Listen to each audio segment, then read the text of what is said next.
Students अब देखिए example 17। क्या स्टेटमेंट है आपके पास?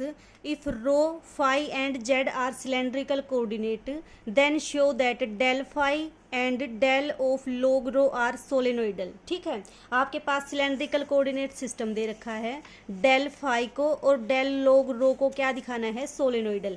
आपने किया था जब आपने थर्ड चैप्टर किया था डाइवर्जेंस वाला कि अगर मान लो एफ आपके पास कोई एक वेक्टर है, वेक्टर, तो अगर आपका ये वेक्टर है सोलेनोइडल कब होगा? जब इसका डाइवर्जेंस क्या हो जाए? आपका जीरो हो जाए। अब देखो एफ वेक्टर की जगह पे अब क्या दे रखा है इसने? Del phi. डेल फाई सबसे पहले तो ये चेक करो क्या ये वेक्टर है या नहीं। तो देखो फाई आपके पास स्केलर, डेल लगा दिया, इसका मतलब ये क्या बन जाएगा? ग्रेडियंट ऑफ फाई, और ग्रेडियंट ऑफ फाई आपका क्या होता है? Vector quantity. तो आपको क्या शो करना है कि ये वेक्टर क्वांटिटी आपकी कैसी होगी? सोलेनोइडल। ये सोलेनोइडल कब होगा? जब आप इसका डाइवर्जेंस ले दो और वो क्या आ जाए? आपका जीरो आ जाए, तो ये सोलेनोइडल बन जाएगा। तो अब आपका काम क्या है? डेल फाई का डाइवर्जेंस जीरो शो करना। तो देखो कैसे शो करोगे? आप लेके चलोगे डाइवर्जेंस ऑफ डेल फाई। ठीक है, डाइवर्जेंस ऑफ डेल फाई का मतलब डेल डॉट डेल फाई, और इसका मतलब क्या हो जाएगा आपके पास? Del square phi. Del square का मतलब आपका लेप्लाशियन ऑपरेटर। जो लेप्लाशियन ऑपरेटर है उसकी एक्सप्रेशन हमने 10th जो एग्जाम्पल है उसका 4th पार्ट में कर रखी है। ठीक है, वो क्या है आपके पास? डेल स्क्वायर फाई की जो रिप्रेजेंटेशन है वो क्या है आपके पास? करली square phi by curly rho square plus 1 by rho square curly square phi by curly phi square plus curly square phi by curly z square plus 1 by rho curly phi by curly रो। ये आपके पास क्या है? Del square phi की representation है। ठीक है, 10th example का 4th part देखो, वहां से आपको ये एक्सप्रेशन मिल जाएगी। अब इसकी वैल्यू देखो, ये आपके पास क्या है? फाई का डेरिवेटिव विद रिस्पेक्ट टू रो। आपको पता है कि आपके पास जो फाई, रो और जो आपके पास जेड होते हैं सिलेंड्रिकल कोऑर्डिनेट हैं। जो काम आपका X Y Z rectangular coordinate system में करते हैं वही काम आपका सिलेंड्रिकल कोऑर्डिनेट सिस्टम में रो फाई जेड करते हैं। तो अब देखो जब वाई का आप डेरिवेटिव एक्स के रिस्पेक्ट में लेते हो तो कितना आता है? जीरो आता है। जेड का derivative with respect to X लेते हो तो कितना आता है? जीरो। मीन्स अगर आप इनमें से किसी भी एक वेरिएबल का डेरिवेटिव दूसरे के रिस्पेक्ट में लोगे तो क्या आएगा? जीरो आएगा। सिमिलरली ये वाला कंसेप्ट यहाँ पे लगाओ, फाई का डेरिवेटिव विद रिस्पेक्ट टू रो लोगे तो कितना आ जाएगा? जीरो आ जाएगा। प्लस 1 बाई रो स्क्वायर आपका एज इट इज। अब देखो फाई का डेरिवेटिव फाई के रिस्पेक्ट में लेना है लेकिन 2 टाइम्स डेरिवेटिव है इसका, तो कितना आ जाएगा आपका? ये करली बाय करली फाई, करली bye curly phi of phi. अब देखो फाई का डेरिवेटिव जो फाई के रिस्पेक्ट में लोगे 1 आ जाएगा, तो करली बाय करली फाई ऑफ 1। 1 क्या है आपका? कांस्टेंट, तो इसका डेरिवेटिव कितना आ जाएगा? जीरो आ जाएगा, तो इसका डेरिवेटिव आ गया जीरो। अब देखो फाई का derivative with respect to Z तो आपका कितना आ जाएगा? जीरो, इस वाले कंसेप्ट से। प्लस 1 बाई रो आपका एज इट इज। अब फाई का derivative with respect to rho कितना आ जाएगा? Zero. Then this is equal to zero. तो इसका मतलब डाइवर्जेंस ऑफ डेल फाई की वैल्यू कितनी आ गई आपके पास? जीरो आ गई। और अगर किसी वेक्टर का डाइवर्जेंस जीरो आ जाए तो उस वेक्टर को क्या बोलोगे? सोलेनोइडल बोल दोगे। तो यहाँ से क्या इंप्लाई हुआ आपका कि जो डेल फाई है वो क्या है? सोलेनोइडल।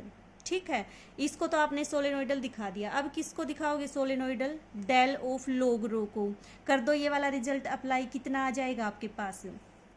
जस्ट फाई की जगह पे क्या ले दोगे आप? लोग डेल ऑफ लोग रो ले दोगे। डेल फाई की जगह पे आपको क्या लेना है? Del of log rho apply करना है। तो देखो कितना आएगा आपके पास? Divergence of del log of rho this is equal to, इसको और इसको कंपेयर करके देखो, डाइवर्जेंस डाइवर्जेंस, डेल आपका डेल, लॉग रो की जगह पे क्या है आपके पास? फाई, तो ये किसके इक्वल हो जाएगा? देखो del dot del of log rho, और ये किसके इक्वल हो जाएगा आपके पास? Del square of log rho. तो इसका मतलब लॉग रो का जो काम है वो कौन करेगा? फाई। मीन्स इस एक्सप्रेशन में आप क्या पुट कर दोगे? फाई की जगह पे लॉग रो पुट कर दोगे, तो आपके पास कितना आ जाएगा? करली square by curly rho square log rho. ठीक है, plus 1 by rho square curly square phi curly square by curly phi square, और फाई की जगह पे क्या पुट कर दोगे, log रो पुट कर दोगे। Curly square by curly Z square, phi की जगह पे क्या पुट कर दोगे, log रो पुट कर दोगे। 1 by rho as it is, और आप करली बाय करली रो, फाई की जगह पे क्या पुट कर दोगे, log ऑफ रो पुट कर दोगे। अब देखो लगाओ इसका, यहाँ पे क्या है आपके पास, log रो, log रो और रो के रिस्पेक्ट में ही डेरिवेटिव करना है, और कितने टाइम करना है, 2 time derivative. First time derivative करोगे log रो का कितना आ जाएगा, 1 बाई रो आ जाएगा। फिर से डेरिवेटिव करोगे कितना आ जाएगा, -1 by rho square plus 1 by rho square as it is. अब देखो ये फंक्शन आपका रो का डेरिवेटिव किसके रिस्पेक्ट में लेना है, फाई के रिस्पेक्ट में, तो कितना आ जाएगा आपके पास, 0 आ जाएगा। प्लस अब यहाँ पे देखो फंक्शन रो का डेरिवेटिव जेड के रिस्पेक्ट में कितना आ जाएगा, 0, प्लस 1 बाई रो आपका एज इट इज, रो का ही फंक्शन और रो के रिस्पेक्ट में ही डेरिवेटिव, तो कितना आ जाएगा आपके पास, 1 बाई रो। अब इसको सोल्व करोगे तो ये कितना है, -1 बाई रो स्केयर, ये 0 हो जाएगा, ये भी 0, ये कितना बन जाएगा, +1 by rho square. 1 by rho square से 1 by rho square, this is equal to 0।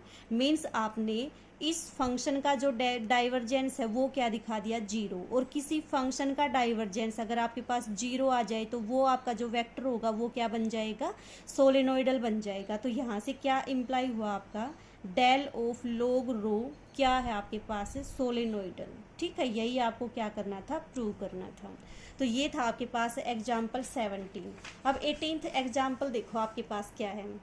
18th example की स्टेटमेंट देखो क्या है आपके पास, prove that derivative with respect to time of e phi cap is equal to minus sin theta d phi by dt er minus cos theta d phi by dt e theta cap। Same किसकी तरह से आपके पास देखो, phi are और theta में आपके पास दे रखी है एक्सप्रेशन, तो इसका मतलब स्फेरिकल कोऑर्डिनेट सिस्टम में जो आपके यूनिट वेक्टर्स हैं उनका डेरिवेटिव लेना है विद रिस्पेक्ट टू टी। तो जो आपका 16th एग्जाम्पल था बिल्कुल उसी की तरह से है, E R E theta E phi को लेके चलोगे और इनको आप इवेलुएट करोगे और इक्वल दिखाओगे। इंपॉर्टेंट क्वेश्चन है, पेपर में 2 बार आया हुआ है, इजी है, कर लेना ट्राई। समझ में ना आए, जिस पॉइंट के ऊपर डाउट आए पूछ लेना, ठीक है।